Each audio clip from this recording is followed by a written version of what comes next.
तो आज से हम एक बायोलॉजी का क्रैश कोर्स चालू करेंगे। इस क्रैश कोर्स में हम बहुत डीपली नहीं जाएंगे, बहुत सुपरफिशियली चलेंगे।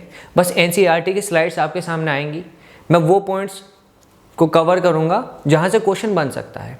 एंड ऑफ द डे जब आप अपने नीट एग्जामिनेशन में बैठोगे तो आपको पता चलेगा कि जो कवर किया है, मतलब जो पॉइंट मैंने अंडरलाइन किया है वहीं से क्वेश्चन आया है।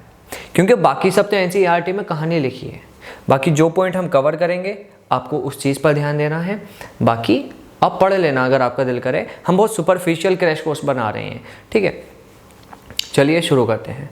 देखिए, बायोलॉजी की क्लास 11 की जो पहली यूनिट है उसमें 4 चैप्टर है। The living world, biological classification, plant kingdom, animal kingdom. और ये यूनिट आपको मिनिमम 8 मैक्सिमम 12 क्वेश्चन देकर जाएगी, मतलब काफ़ी अच्छा वेटेज रखती है ये वाली यूनिट, ठीक है। चलिए चालू करते हैं। देखो, इस वाले पैराग्राफ में बायोलॉजी, सबसे पहले आपको बायोलॉजी की डेफिनेशन पता होनी चाहिए। बायोलॉजी की डेफिनेशन है study of living being is known as biology, ठीक है। फिर एक ये स्टेटमेंट है जो क्वेश्चंस में पूछ लिया जाता है कि yearly man could easily perceive the difference between inanimate matter and living organism. सबसे पहले यहाँ पर जो इनएनिमेट मैटर का शब्द आया है उसका मतलब होता है नॉन लिविंग थिंग्स। इनएनिमेट का मतलब होता है नॉन लिविंग और एनिमेट का मतलब होता है लिविंग बीइंग। तो ये स्टेटमेंट ये कहना चाह रहा है जो पुराने लोग होते थे वो नॉन लिविंग थिंग्स में और लिविंग थिंग्स में आसानी से फ़र्क महसूस कर लिया करते थे, ठीक है। जैसे लिविंग बीइंग सांस ले रहा है तो वो देख लिया करते थे, लिविंग बीइंग ग्रो कर रहा है तो वो देख लिया करते थे, ठीक है। बस ये स्टेटमेंट यही कह रहा है। अब देखो, inanimate non living, animate living, बाकी सब बेकार है। बाकी ये वाला स्टेटमेंट आप देख सकते हो कि the biggest spin of such studies was the recognition of the sharing of similarities among living organism both horizontally and vertically manner. मतलब ये जो स्टेटमेंट है ये भी क्वेश्चंस में पूछ लिया जाता है, इसलिए आपको ध्यान देना चाहिए इस स्टेटमेंट पर।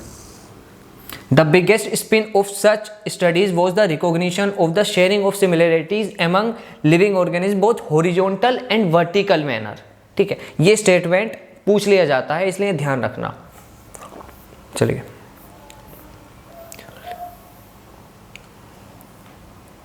अब देखिए, ये एक साइंटिस्ट हैं जिनका नाम है अर्नेस्ट मेयर, ठीक है। ये एक इवोल्यूशनरी बायोलॉजिस्ट हैं, ये आपको पता होना चाहिए। और इनको Darwin of the 20th century भी कहा जाता है, ठीक है। और इन्होंने जो कॉन्सेप्ट दिया था वो दिया था बायोलॉजिकल कॉन्सेप्ट ऑफ स्पेसीज। ये क्या होता है अभी समझाएंगे आपको, ठीक है। तो biological concept of species concept दिया था अर्नेस्ट मेयर ने, ठीक है। और इनको बायोलॉजी में 3 प्राइजेज मिले हैं और उन प्राइजेस को हम कहते हैं ट्रिपल क्राउन ऑफ बायोलॉजी। मतलब अगर क्वेश्चन ये पूछे कि ट्रिपल क्राउन ऑफ बायोलॉजी किस साइंटिस्ट को मिला है तो आपका आंसर होना चाहिए अर्नेस्ट मेयर, ठीक है। चलिए, और वो प्राइजेस कौन कौन से थे? पहला था बाल्जन प्राइज जो बायोलॉजी के साइंटिस्ट को दिया जाता है। इंटरनेशनल प्राइज फॉर बायोलॉजी एक दूसरा प्राइज था। तीसरा था क्रेफूड प्राइज, ठीक है। चलिए, अब देखो बायोलॉजिकल कॉन्सेप्ट ऑफ स्पेसीज क्या कहते हैं। इन्होंने सिंपल सा ये कहा था कि जब भी एक सेम स्पेसीज के 2 ऑर्गेनिज्म, सेम स्पेसीज के 2 ऑर्गेनिज्म रिप्रोड्यूस करेंगे तभी फर्टाइल ऑफस्प्रिंग बनेगा, वरना नहीं। मतलब अगर सेम स्पेसीज है उसके 2 ऑर्गेनिज्म रिप्रोड्यूस करेंगे तभी फर्टाइल ऑफस्प्रिंग बनेगा। अगर 2 अलग अलग स्पेसीज के ऑर्गेनिज्म रिप्रोड्यूस करेंगे तो फर्टाइल ऑफस्प्रिंग नहीं बनेगा। देखिए हम समझाते हैं। जैक एंड मेयर रिलेशन, ये आपको पढ़ना चाहिए। जैक मेल डोंकी था, मेयर फीमेल हॉर्स था। जब इन्होंने रिप्रोड्यूस करा तो रिजल्ट बना म्यूल। मतलब जैक मेल डोंकी था, मेयर फीमेल हॉर्स थी। जब इन्होंने रिप्रोड्यूस किया तो बना म्यूल। और देखा गया कि म्यूल स्टेराइल है।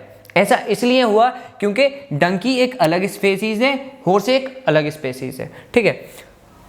जबकि दूसरी तरफ हम दूसरा केस लें, एक फीमेल थी वो भी ह्यूमन थी, एक मेल थी वो भी ह्यूमन है। मतलब सेम स्पेसीज के 2 ऑर्गेनिज्म हैं, इन्होंने रिप्रोड्यूस करा तो कोई भी बेबी बना, फीमेल बनी, मेल बनी। अब ये फर्टाइल थी, ठीक है। अगर सेम स्पेसीज होगी तो ऑफ स्प्रिंग फर्टाइल बनेगा, डिफरेंट स्पेसीज होगी तो ऑफ स्प्रिंग स्टेराइल बनेगा। बस इतना ध्यान में रखना है, ठीक है।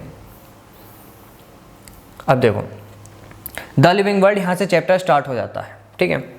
चलिए, इससे 1 या 2 क्वेश्चन आपको मिल जाएंगे नीट एग्जामिनेशन में, ठीक है।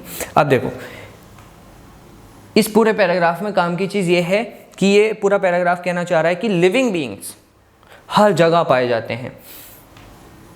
लिविंग बीइंग्स कोल्ड माउंटेन्स में भी पाए जाते हैं, डेसिडुअस फॉरेस्ट में भी पाए जाते हैं, ओशियन में भी पाए जाते हैं, फ्रेश बॉटल लेक्स में भी पाए जाते हैं, डिजर्ट्स और हॉट स्प्रिंग्स में भी पाए जाते हैं। मतलब हॉट स्प्रिंग्स वो जगह है जहाँ का टेम्परेचर बहुत ज़्यादा है, ठीक है, तो वहाँ भी पाए जाते हैं। तो बस ये पैराग्राफ ये कहना चाह रहा है, ठीक है। तो आज एक बहुत छोटा सा लेक्चर था जो मैंने आपको ओवरव्यू दिया। आगे जैसे जैसे चलेंगे तो आपको मज़ा आएगा, बस बने रहिए, ठीक है। बहुत काम की बातें करेंगे हम इस क्रैश कोर्स में, ठीक है। उम्मीद है आज का टॉपिक अच्छा लगा होगा। Thank you.